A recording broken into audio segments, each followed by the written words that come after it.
नमस्कार, मी गौतम कांबळे जी के न्यूज मराठीमध्ये आपलं सर्वांचं स्वागत।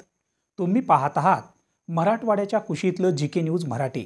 आता घेऊ विविध क्षेत्रातील राजकीय, सामाजिक, आर्थिक, कृषी आणि क्रीडा व तसेच शैक्षणिक विषयी घडामोडींचा आढावा। चला तर वळूया पुढील बातमीकडे।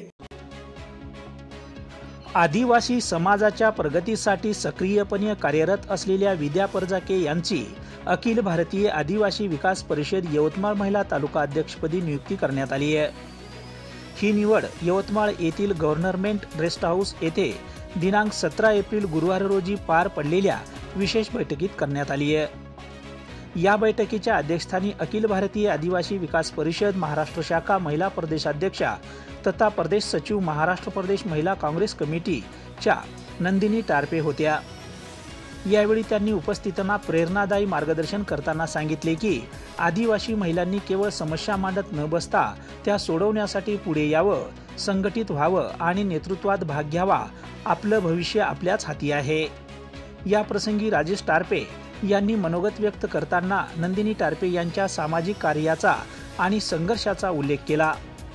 तसेच काँग्रेसच्या सचिव मनोहर यांनी जिल्ह्यातील समस्या व उपाययोजनांवर सखोल मते मांडली। प्राध्यापक पंढरी पाठे यांनी विद्या परचाके यांच्या कार्याचा आढावा घेत त्यांचे सामाजिक, शैक्षणिक व आरोग्यविषयक योगदान अधोरेखित केले। नियुक्तीनंतर विद्या परचाके यांनी आपल्यावर दाखवलेल्या विश्वासाबद्दल आभार मानून सांगितले की तालुक्यातील आदिवासी समाजाच्या सर्वांगीण विकासासाठी मी कटिबद्ध राहीन।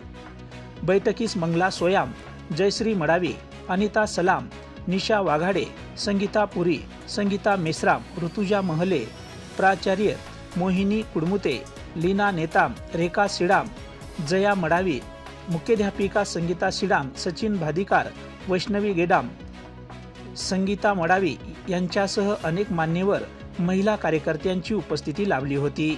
ब्युरो रिपोर्ट जी के न्यूज यवतमाळ।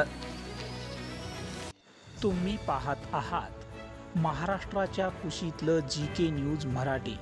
सात जनतेची, भूमी महाराष्ट्राची।